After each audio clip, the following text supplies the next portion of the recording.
2025 ICC women's world cup గెలిచింది మహిళల జట్టు ఎట్టకేలకు. ఈ గెలిచిన తర్వాత దేశవ్యాప్తంగా సంబరాలు ఏకరకంగా ఉన్నాయో మనందరం చూసాం. ఇక మొదటిసారి కప్ని గెలిచిన తర్వాత అక్కడికి గ్రౌండ్లోకి వచ్చినటువంటి మహిళల జట్టు కూడా వారి యొక్క సెలబ్రేషన్స్ చేసుకున్నారు. టీంలో ఉన్న సభ్యులందరూ కూడా అక్కడికి వచ్చారు. ఆ యొక్క కప్ని ముద్దాడుతూ వారి యొక్క ఆనందాన్ని వ్యక్తపరిచారు. కోట్ల మంది క్రికెట్ అభిమానుల యొక్క కోరికలను తీర్చి వారి యొక్క ఆనందాన్ని అక్కడ చూపించారు గ్రౌండ్లో. అయితే ఈ యొక్క టీంలో ప్రధాన గెలుపులో పాత్ర పోషించినటువంటి మంది అనేక ప్లేయర్స్ ఉన్నారు. దాంట్లో దీప్తి శర్మ కానీ, స్మృతి మందాన కానీ, హర్మన్ప్రీత్ కౌర్ కానీ, జెమిమా రోడ్రిగస్ కానీ, ఇలా ఎవరి పాత్ర వారు పోషించారు. దీంట్లో ప్రతికా రావల్ పాత్ర కూడా చాలా కీలకమైనది. మహిళల జట్టు ఓపెనర్గా గతంలో ఎప్పుడు కూడా షఫాలి వర్మ ఓపెనర్గా మనకు ఉంటుండేది. బట్ 3 years నుంచి సరైన ఫామ్ లేకపోవడంతో అద్భుతమైనటువంటి ఓపెనర్గా ఎదిగి టీమిండియాలో సెలెక్ట్ అయ్యి ప్రతికా రావల్ ఆ యొక్క ఓపెనర్ స్థానాన్ని సుస్థిరం చేసుకుంది, పదిలం చేసుకుంది. స్మృతి మందానతో అద్భుతమైనటువంటి రికార్డు భాగస్వామ్యాలను నెలకొల్పింది. ఈ టోర్నమెంట్లో అయితే కొన్ని మ్యాచ్లలో రికార్డు భాగస్వామ్యాన్ని నెలకొల్పింది. 150 వరకు ఒక వికెట్ పోకుండా ఇద్దరు నడిపించారు 2-3 ఇన్నింగ్స్లో. ఇలాంటి అద్భుతమైనటువంటి బ్యాటింగ్ కనపరిచినటువంటి ప్రతికా రావల్ ఈ టోర్నమెంట్లోనే అత్యధిక పరుగులు చేసినటువంటి టాప్ 5లో ఒకరుగా ఉన్నారు.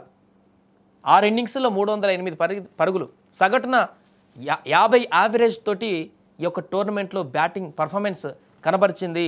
ప్రతికా రావల్ సెంచరీ చేసింది. ఒక ఆస్ట్రేలియా మీద కీలకమైన ఇన్నింగ్స్ 75 పరుగులు చేసింది.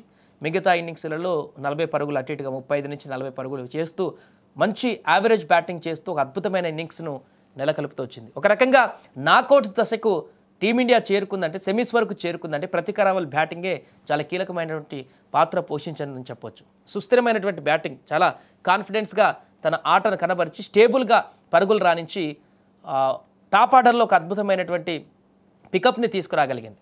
దీంతోనే నాకౌట్ దశకి టీమిండియా చేరింది యొక్క వరల్డ్ కప్లో. కానీ ఊహించినటువంటి విధంగా తను మ్యాచ్లో గాయపడింది. సెమీఫైనల్ కంటే ముందు, ఆస్ట్రేలియా కంటే సెమీఫైనల్ కంటే ముందు జరిగినటువంటి మ్యాచ్లో కాలుకి గాయంతో, తీవ్రమైనటువంటి గాయం, నార్మల్ గాయం కూడా కాదు. మనం సెలబ్రేషన్స్లో చూడొచ్చు. ఆ ఫైనల్ మ్యాచ్లో వీల్ చైర్లోనే గ్రౌండ్లోకి వచ్చింది. ఛాంపియన్ అయిన తర్వాత, కప్ గెలిచిన తర్వాత అక్కడ మనకు పిక్చర్స్ చూస్తే కనిపిస్తాయి. వీల్ చైర్లోనే కాలు నడవలేనటువంటి స్థితిలో ఉన్నా కూడా గెలిచాం, మనం కప్పు గెలిచామని చెప్పేసి తోటి మిగతా సభ్యులతోటి నృత్యాలు చేస్తూ ఆనందోత్సవాలలో పాల్గొంది తాను. అయితే అంత తీవ్రమైనటువంటి గాయం కారణం కావడంతో తను మెయిన్ టీంలో అంటే 11 మందిలో జట్టులో ఆడకుండా తప్పుకోవాల్సిన పరిస్థితి వచ్చింది.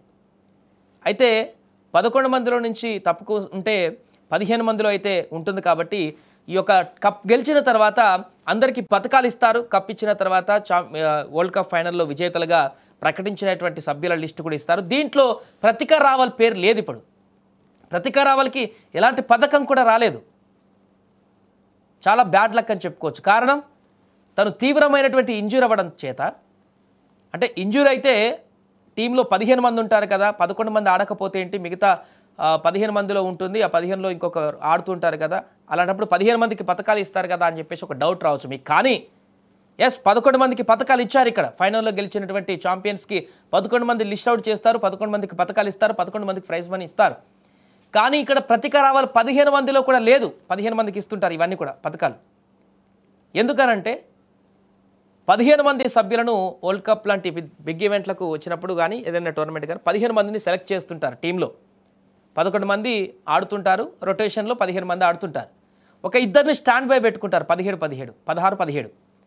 ఎందుకంటే ఇలా 15లో ఉన్నటువంటి టీం మెంబర్స్ ఎవరైనా కూడా తీవ్రమైనటువంటి ఇంజ్యూరో లేకుంటే ఆడకపోవడం ఏదైనా కారణాల చేత ఉంటే, ఈ యొక్క 15లో నుంచి ఇంజ్యూర్ అయి వెళ్ళిపోయినటువంటి వారు, మొత్తం 15లో నుంచి చోటు కోల్పోయినటువంటి బయటకు వెళ్ళేటువంటి పరిస్థితి ఉన్నప్పుడు వారిని తప్పించి 17లో మిగతా 16, 17 నెంబర్లు ఎవరైతే లిస్టు ముందు ఇస్తుంటారో ఐసీసీకి, వారిలో నుంచి ఒకరిని సభ్యుని 15లోకి తీసుకొస్తారు. అలానే ఇక్కడ షఫాలి వర్మకు అదృష్టం దక్కింది. ప్రతికా రావల్ తీవ్రమైనటువంటి గాయం కారణం చేత 11 మందిలో ప్లేస్ కోల్పోయి, సరే 15 మందిలో ఇంకొక ఓపెనర్ ఉంటే ప్రతికా 15లోనే ఉండేది, ఇంకొక ఓపెనర్ కూడా 15లోనే ఉన్నారు. కాబట్టి ఓపెనింగ్ మనకు ఆ యొక్క భారత జట్టు ఓపెనింగ్ చేస్తుంటే ఆట కొనసాగేది, ప్రతికా కూడా వచ్చేది. కానీ 15లో షఫాలి లేకపోవడం కారణంగా ప్రతిక 15లో ఉండి షఫాలి 15లో లేకపోవడం కారణం చేత బయట నుంచి షఫాలిని ఇన్ చేయాల్సి వచ్చింది కాబట్టి 15 నుంచి ఒకరిని అవుట్ చేయాల్సి వచ్చింది. దీంతో ప్రతిక 15 టీంలో మెయిన్ టీంలో అసలు మొత్తంలో కూడా లేకుండా అయిపోయింది. దీంతో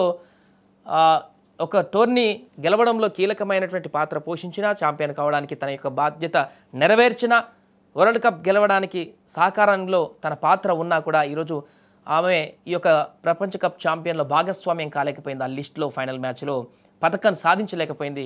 ఈ యొక్క అదృష్టం షఫాలి వర్మకు దక్కింది. వైల్డ్ కార్డ్ ఎంట్రీ ఇచ్చి సూపర్ సక్సెస్ అయిందని చెప్పొచ్చు. షఫాలి కూడా ఫైనల్ మ్యాచ్లో ఊహించని విధంగా అద్భుతమైనటువంటి పర్ఫార్మెన్స్ చేసి ప్లేయర్ ఆఫ్ ది మ్యాచ్గా నిలిచి 2 వికెట్లు తీసి అద్భుతమైన బ్యాటింగ్ తీసి మనం ఛాంపియన్ కావడంలో కీలక పాత్ర పోషించింది. ఏదేమైనా కూడా అందరూ కూడా సమిష్టి కృషితోటి ఈరోజు మన మహిళల జట్టు వన్డే ప్రపంచ కప్ని గెలిచింది. కోట్లాది మంది భారత క్రికెటర్ల యొక్క ఆశాకిరణాలుగా మారారు వీళ్ళంతా కూడా. కానీ ప్రతికారావల్కి పథకం లభించలేదనేటువంటి ఒక చిన్న లోటు అయితే ఉంది. నెక్స్ట్ వరల్డ్ కప్కైనా ప్రతికారావల్ జట్టు సభ్యుల్లో ఉండి, మెయిన్ సభ్యుల్లో ఉండి అప్పుడైనా పథకం సాధించాలని కూడా కోరుకుందాం.